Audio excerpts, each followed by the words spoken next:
Good morning, everyone. Welcome back to Hills and Hollers Homesteading and Prepping. Homesteader Mike again. And the pigs are happy as pigs in mud. I guess that's all we got. This daggone rain. Oh my goodness, what a mess here. So I was curious about what this pen was going to look like in 7 days. Here's 7 days. They are rooting this place up. And so fully expected, but there you go. And of course the mud didn't help because they really had it tore up even before the mud started. Turkey is still living outside. Crazy turkey. Baby chicks are still doing good. I've lost a total of 8 of those so far, which is a bit higher than what I'd like to see. I don't like to see any losses at all. Nobody does, but you expect a certain percentage of loss with, especially the Cornish cross day-old chicks and stuff. We've lost one in transport, and then 7 since then.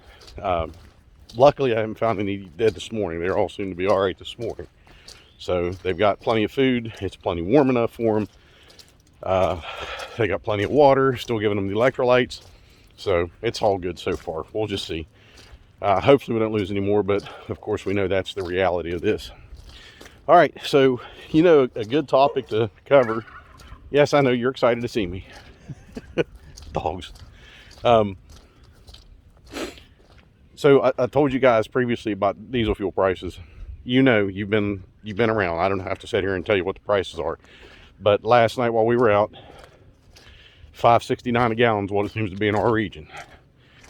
Now, here's my big concerns with everything that's going on about food supply issues. Now, we can talk about global supply chain issues and everything else. Let's talk about baby chicks first. It's getting warm in here. It's cold outside. It's 50 degrees and raining. So all the chicks are good. They're fine. All right, so we can talk about global supply chain issues and everything like that. There are a couple things feeding into that. Number one, China is on lockdown. Their biggest port, I think it's pretty much the biggest port in the world there in Singapore. Lockdown, nothing. And what we're seeing out of there is pretty much no more products.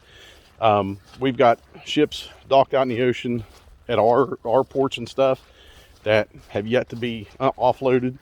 And with China being on lockdown like they are, and I know you guys have seen this stuff over the last few weeks on the news, that there's just no products being made there. And why does that have to do with us? Well, because I don't think most people realize how many things America depends on are made in China. Ready to go in? You had to run in the mud, didn't you? Jeez. All right. So with that, what happens is they're on lockdown. They're not making anything. So all these products that America needs and is dependent on from China are not going to be coming in. Get my muddy boots off. Put them in the sink in here. Utility sink.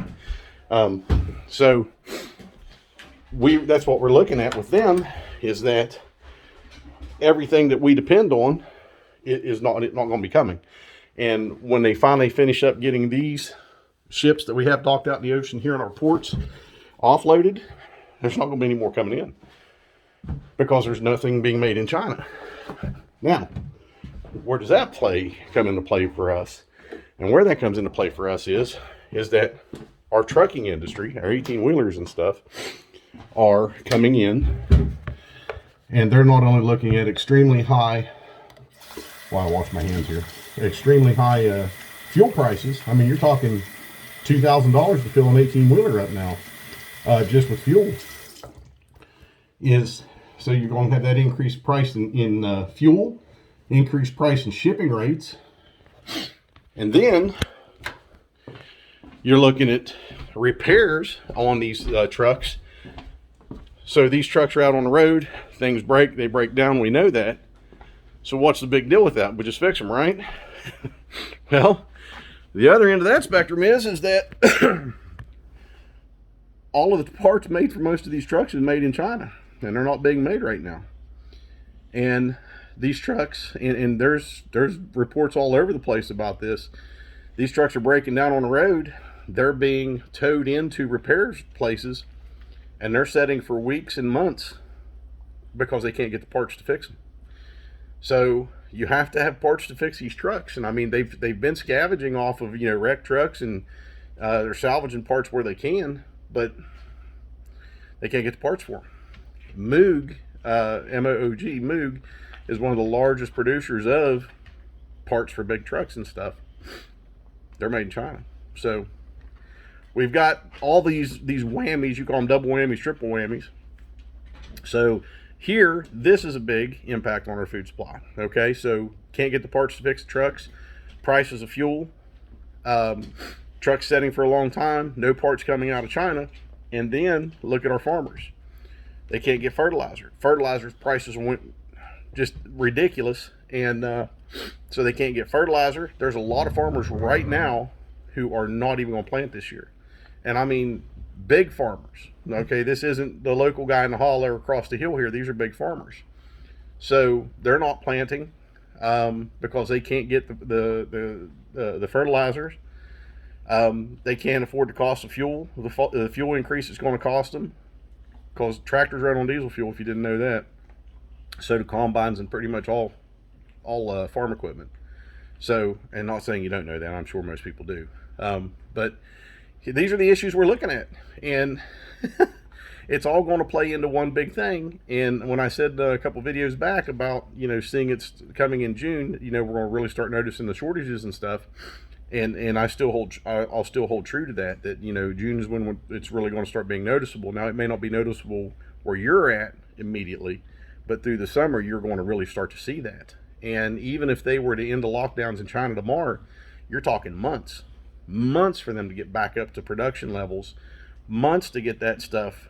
And I can't remember how long it takes to ship something from China to the U.S., but you're talking months, okay? Now, add on top of that, the chips, the microchips and stuff like that. I was listening to a report there the other day, and I didn't know this. Your average car on the road today, your average car, depending on the model, the make and model, has anywhere from 1,000 to 4,000 microchips in it. Why do we need vehicles with that much technology? What is it really doing for us? And that's why they have all these vehicles. You looked at, what was it, the Kentucky Speedway, Kentucky Raceway, just packed full of cars and trucks, brand new cars and trucks they couldn't sell because they couldn't get chips for. So now they're selling these vehicles without certain chips, and they'll replace them or put them in once they get them. Do you know how long it takes to get a manufacturing facility, a microchip manufacturing facility up and running? You're talking over 2 years. Right now, they're looking at a couple places in the U.S. I think IBM's got their eye on Ohio, and there's one or two others. But the problem with that is you can't just build one all U.S. based sourced. There's two companies, one in Taiwan and one in South Korea, that are making chips, but of course with everything else going on, you know, they're behind. And then there is a company in Germany that actually builds the manufacturing equipment for the microchips. So it builds the equipment that assembles and makes the microchips, and it's one company. And the amount of stress and strain on them and demand right now. So you're looking at probably the end of 2024 before any plant could possibly even come online in the U.S. to try to help cover and catch up to the demand for the microchips in the processors and stuff like that. So this isn't something that's going to be over soon. This isn't something that's going to be over, you know, all the lockdowns are done in China, good, everything's going to come back normal now. It's not going to happen. It's going to take a long time. And that is why those are some of the key reasons why that I'm always going to tell you guys 3 months minimum on your food preps. And once you get to 3 months, take it out to a year in various steps. And if you haven't started now, I don't know what else to tell you. You have to have that food safety and security, because when the shelves get empty and they don't have the ability to replenish the shelves because the shipping costs, the cost of fuel is more than the load itself. You know, when the trucks are broke down and they can't get the parts to fix the trucks like they're facing now, this is what's going to happen. And it's not fear mongering. Please understand that. This is basic math. 1 + 1 = 2, no matter how you look at it. So you've got all these things right now going against us, going against our food supply, going against our supply chain, going against our logistics, our transportation abilities, our food shipping abilities. Come on, I mean, your average produce in the off season this time of year, matter of fact, your average produce year round, unless you buy it local at the farmer's market, travels about 12 to 1,400 miles. Believe it or not, your average produce, your head of lettuce, travels 12 to 1,400 miles. It usually takes 7 to 10 days to go from field to store shelf, and it's handled by 14 or more different hands. Now, honestly, when all of this continues to crumble and fall apart, how important is that going to be to you? Well, it's going to be awful important for you, because you've not done anything, or you've lacked or lagged behind in getting your food preps. And that's why I'm pressing this issue. That's why I'm telling you guys, we have to do something. We have to do this for ourselves. We have to depend on ourselves. We have to be more reliant on ourselves. And we need to look out for ourselves, because they're not doing it. And they being all the people in charge of this stuff, all these people elected to these offices, all these people who have put themselves in positions to gain at the expense of the working person, at the expense of America, and at the expense of Americans. These are the people that I'm talking about. They have allowed this to fail. They have allowed this system to come into fruition, that it was so fragile in the beginning. And it's like, being a federal employee, and I'll not identify which agency, but being a federal employee, we have it's a recognized system. It's a knee-jerk reaction, or it's a reactionary system where there's no proactive approach to anything. There's no let's take care of this, or put something in place before it happens. It's all reactionary. So it's after something happens, then it's a knee-jerk response, and which causes much more problems. And of course, they have to make the system or the solution so difficult to resolve the issue that could be resolved in just a couple simple steps and should have been done beforehand. So that's what we look at, and it's not just my agency. It's government wide, it's statewide, it's federal government wide, it's local community government wide. I mean, if you actually have a community or a government agency in place that is proactive, and they look at prevention rather than reaction, then you've got a good system in place. But we don't see that. So that's why I'm telling you, don't depend on somebody else to come and save you. Don't depend on the government to come and save you. Start getting your daggone preps. If you haven't, you need to get this stuff done, and you need to get your dry goods in place. Beans, rice, potato flakes, those are going to be your bases. Get your canned meats, get your water purification abilities. Get things in place that you normally eat in dry goods and canned goods. Buy your canned vegetables. Did you know it's cheaper to buy a case of canned vegetables on Walmart.com and have them delivered to your house than it is to go to the store and buy a case of vegetables? Did you know that?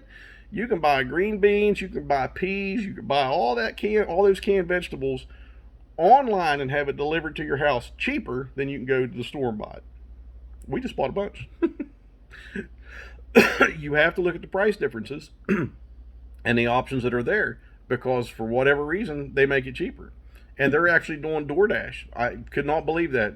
We placed the order, for some reason they put it for DoorDash delivery. So my wife's phone rings and this guy's like, "Hey, this is so-and-so with DoorDash. Where do I deliver your Walmart order?" And we're going, "What are you talking about?"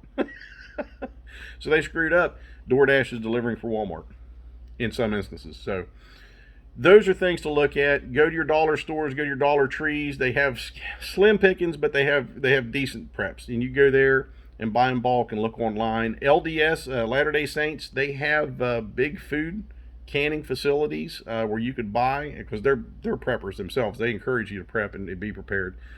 There's one in North Carolina. There's one in Columbus, Ohio. That's the closest one to us. Those are the two closest ones to us. And they have stuff already canned. It's in the number 8 metal cans, like the old coffee cans and stuff like that. And you could buy everything from wheat berries to flour to sugar to beans and you name it. So, if you're worried about being able to find that stuff, LDS canneries, Latter-day Saints canneries, they have it. You can order it, they'll deliver it, or you can drive and go there. You don't have to be a member of their church. You can get all that stuff there. So that's a good resource to look at. Some of the other places online, of course, they're going a little crazy. Always look for places that sell in bulk, like Amazon. or even look at the company that's selling on Amazon and go to their website off Amazon, and you can get an equal or sometimes even a lower price because they're not having to pay their commission to sell on Amazon. So those are good places to look. But please start, if you haven't. If you have, start doubling down, because now, even though we're coming into growing season, and please don't look at it like this, don't go, oh, well, you know, I'm going to grow a garden this year, so I'm okay. Don't look at it like that. That garden is not going to keep you alive. Unless you're doing a multi-acre garden, that garden is not going to keep you alive, and then all it's going to take is one weather event to wipe your garden out. You have to have your good stuff, your food's, you know, safe and reliable, already in place before you depend on something to fall into place. So don't depend on your garden. Let your garden be the gravy on top of them good old biscuits, and let it be extra and surplus and plenty. And I'm going to leave it go at that. But I am going to pop another video on here a little bit.